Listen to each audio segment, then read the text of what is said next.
大家好，今次會講2025年 DSE 數學卷2第38題，關於圓嘅性質。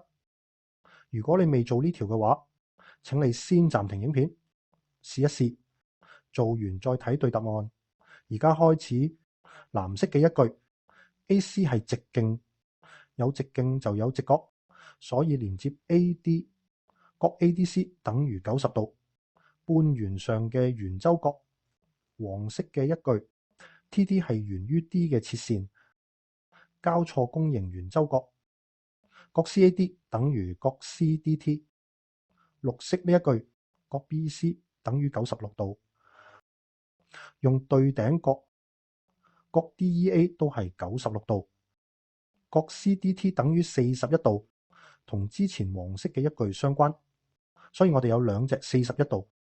題目要求角 CDE 輸切為 x， 角 ADE 等於90度減 x， 最後用三角形內角同埋就可以計到 x 係47度。